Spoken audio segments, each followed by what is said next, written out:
السلام عليكم، ازيكم يا حلوين؟ يا رب دايما تكونوا بخير. فيديو النهارده لذيذ وبسيط، هنعمل مع بعض الكب كيك بالفانيليا وبالشوكولاته بطريقه سهله جدا، مقادير كلها متوفره في البيت، والكيك طالع معانا هش وخفيف وطعمه كمان لذيذ جدا. طريقه ومقادير كب كيك الشوكولاته مختلفه تماما عن الفانيليا، فتابعوا معايا الفيديو للاخر علشان تعرفوا عملنا الطريقتين ازاي. وكمان هنعمل لهم كريمه لذيذه كده وهنزينهم بالشكل اللي انتوا شايفينه ده. بس اهم حاجه تنزلوا تعملوا لايك وتشتركوا في القناة وتفعلوا زر الجرس علشان يوصل لكم كل الفيديوهات الجديدة اللي أنا بعملها. ويلا مع بعض كده نبدأ الفيديو. أنا عندي هنا بيضتين بدرجة حرارة المطبخ، هضيف لهم نص معلقة صغيرة من الفانيليا السايلة أو البودر، وعندي هنا نص كوباية من السكر الناعم. هضربهم كده بالمضرب. كيك الشوكولاتة بنعمله بالمضرب السلك عادي جدا، ما بيحتاجش مضرب كهرباء ولا عجان ولا أي حاجة. لازم اضرب الخليط بتاعي لما السكر كله يدوب ويوصل معايا للون الفاتح. عندي هنا نص كوباية ناقصة معلقة من الزيت، هضربها معاهم كده بالشكل ده. وبعدين هضيف لهم نص كوباية من اللبن الحليب، وكده كل المواد السايلة بقت جاهزة معايا. هركنهم كده على جنب وهنبدأ نجهز في المواد الجافة معانا. أنا عندي هنا كوباية من الدقيق المنخول، هضيف لهم معلقتين كبار مليانين من الكاكاو الخام الغير محلى، بس أنا بفضل أنخل الكاكاو على طول وقت التجهيز علشان بيتكتل من الهواء. ومعايا هنا معلقة كبيرة ممسوحة من البيكنج باودر.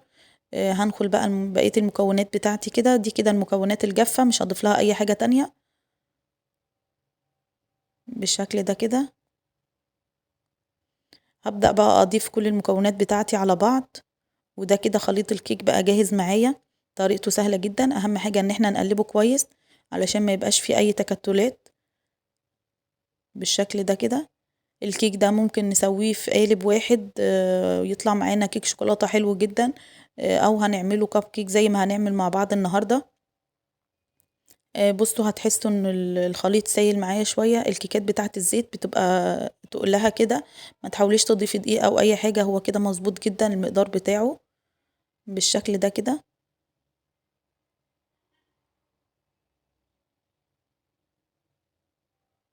هجيب بقى عندي صينية كده من صينية كب كيك، هضيف فيها الورق بتاع الكب كيك. مش هحتاج ادهنها ولا اي حاجة، وبسكوب ايس كريم او اي حاجة. هنبدأ نملى الكوبايات بتاعتنا، الكبات بتاعتنا. انا مش هملاها كلها، انا بالظبط هضيف نصها، لان انا محتاجة الكيك بتاعي بعد ما يستوي يبقى متساوي كده مع الورق، علشان ازينه بطبقة كريمة كويسة. لو انت حابة الكبات بتاعتك تبقى عالية شوية لفوق وليها قبة كده، تملي تلتين الكب بالظبط، وممكن تحط لها شوكليت شيبس او قطع شوكولاتة صغيرة كده على الوش، وتبقى مرتفعة بيه، وبرضو دي تبقى طريقة تزيين وتقديم كويسة جدا. المقدار بتاعي ده هيعمل لي بالظبط 12 واحدة. اخر واحدة اللي هي الصغيرة دي، الاخيرة دي هتبقى صغيرة شوية عن الباقيين. بالشكل ده كده طريقة التسوية بتاعتهم لازم أسخن الفرن قبليها بشوية ودرجة حرارة 180.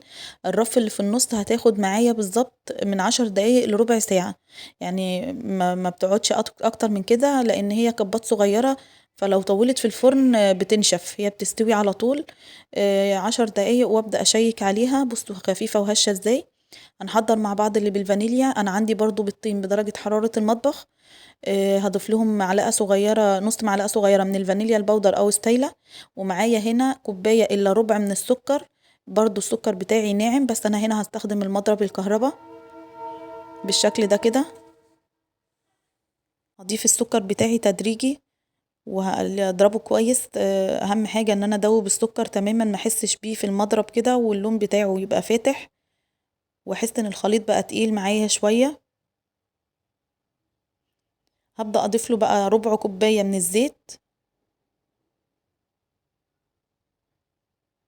وعندي هنا بقية الكمية بتاعة المادة الدهنية، يعني أنا ضفت ربع كوباية من الزيت، معايا ربع كوباية من الزبدة، هضيف لها نص كوباية من اللبن الحليب، وهاخد الزبدة واللبن أسخنهم على النار لما تبقى درجة حرارتهم مرتفعة كده والزبدة تسيح معايا. ومعايا هنا المواد الجافة، كوباية من الدقيق، عليهم معلقة كبيرة معلقة صغيرة مليانة من البيكنج باودر، معلقة صغيرة مليانة من البيكنج باودر. هنزل بخليط الدقيق عندي على البيض والسكر والزيت، اقلبهم مع بعض بالشكل ده كده. هيديني خليط تقيل. طبعا انا لسه هخفه باللبن والزبدة. دي كيكة الحليب السخن، احنا عملناها مع بعض قبل كده. الكيكة دي بتبقى شبه النايتي شوية. المسام بتاعتها ضيقة وهشة وطرية ولذيذة جدا جدا، حلوة جدا في الكب كيك. هقلبهم مع بعض كده، هنزل عليهم بخليط اللبن والزبدة.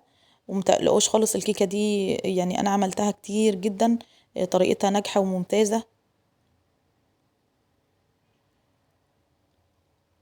الخليط بتاعها برضو هتحس ان هو سايل شوية، بس ده مش عشان حاجة غير ان اللبن سخن. يعني هي كيكة الزبدة بتبقى تقيلة شوية، بس عشان اللبن سخن فهي بقت سايلة معايا بالشكل ده. برضو هعبي الكبات بتاعتي نصها، لان انا محتاجاها تبقى في مساواة الكب بالظبط. ممكن انتي تملي تلتين الكبات عندك بالشكل ده كده. ادخلها برضو الفرن على درجة حرارة 180 في الرف اللي في النص. بتاخد معايا برضو من 10 دقايق لربع ساعة. اهم حاجة ان الصينية تكون عندي كده في نص الرف، في نص الشبكة. بس هنضف بقى النقط اللي نزلت مني دي قبل ما ادخلها الفرن، وبتخرج معايا بالشكل ده. الكيكة دي طرية وجميلة جدا. لو حابة تعمليها بالشوكولاتة هتزودي معلقتين لبن معلقتين كبار من الكاكاو الخام. هنبدأ بقى نحضر الكريمة معانا. انا عندي هنا كوباية وربع من الكريمة الخام اللي من غير سكر. ضفت لها ربع كوباية من الباستري كريم، معلقتين من السكر البودرة، وكوباية من اللبن المتلج، وعندي هنا كوباية من المية المتلجة برضو. هنزل بيها تدريجي كده على خليط الكريمة بتاعي.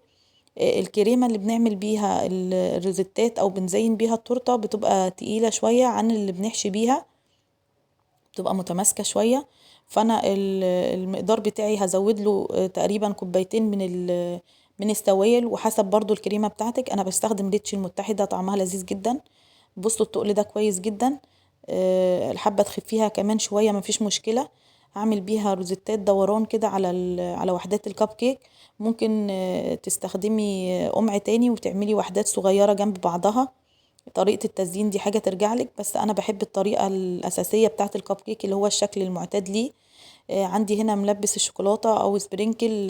في سبرينكل بيبقى أصغر من كده شوية برضو بيبقى لذيذ جدا. هنبدأ نزين بيه كده وحدات على وش الكريمة بالشكل ده كده.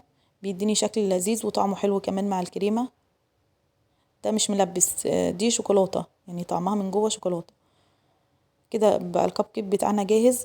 بقية المقدار بتاع الكريمة هضيف له هنا ربع كوباية من اللبن الساقع او المية الساقعة، ومعايا معلقتين من الكاكاو الخام. ممكن تضيفي معلقة من النوتيلا او الشوكولاتة السايلة اللي تحبيه، بس هو كده طعمه حلو جدا. انا هزين بقى بصوص الشوكولاتة او جيلو الشوكولاتة. هبدأ الاول كده اعمل روزيتات. انا ما ضفتش سكر تاني للكريمه علشان انا هضيف لها جيلو شوكولاته ازين بيه، فهو بيبقى سكره عالي.